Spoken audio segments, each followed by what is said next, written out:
tilbage sammen med nogle rigtig heldige grise. De her grise fra Klimastalden, de er 2 uger efter fravænning, og de er noget særligt, fordi de er blevet vaccineret mod Lawsonia med en ny vaccine, der er kommet her sidste år. Lawsonia er en sygdom, der smitter helt nede fra farestalden, hvor enkelte søer, ikke mange, men bare ganske få, smitter ganske få af grisene.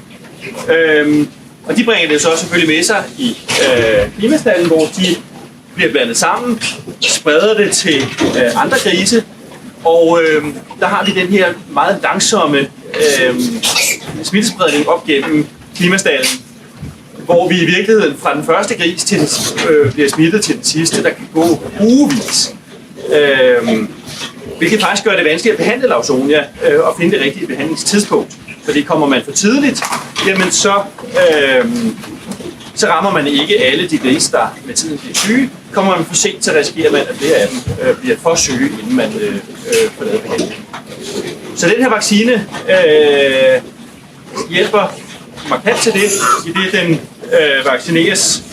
grisene vaccineres på fravænningstidspunktet og er beskyttet ganske kort derefter. Der vil blive lavet et større forsøg med effekten af den her vaccine, hvor der bliver lavet et PhD, der skal vise effekten på tilvækst, fodunderydelse og alle de her økonomiske parametre, så man kan få en idé om, hvad den her vaccine egentlig er værd. Indtil videre har vi kun fået tilbagemeldinger, som vi kan bruge, og altså ikke det stedet tal, der kan vise, om vaccinen er pengene bag.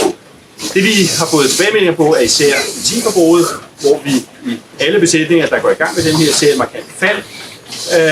Faktisk både på behandlingen af fremvændingsdiarré, men selvfølgelig også på Lawsonia-behandlingen senere hen. Jeg har her et eksempel på en sådan besætning, hvor vi egentlig starter relativt tæt på det gule kort. Den grønne linje er 9 måneders gennemsnit. Den orange er kortgrænsen, og vi ser altså et pænt fald hen over året. Det er en tilsvarende besætning, hvor vi faktisk starter højt, slutter lavt.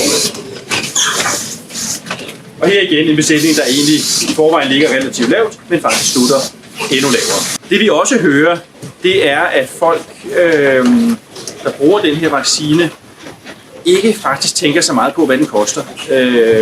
Vi hører nogen sige, jamen det gør egentlig ikke noget. Bare glæden ved at ikke at skulle have så højt medicinforbrug er i sig selv. Det er de vægter.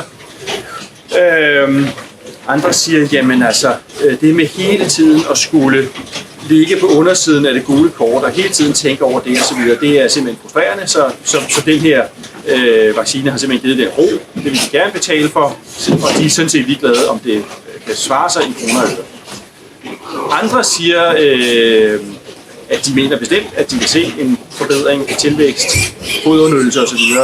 Så vi har egentlig en forventning om, at vi også kommer til at se den her økonomiske forbedring, men det kan vi dog ikke, garantere endnu.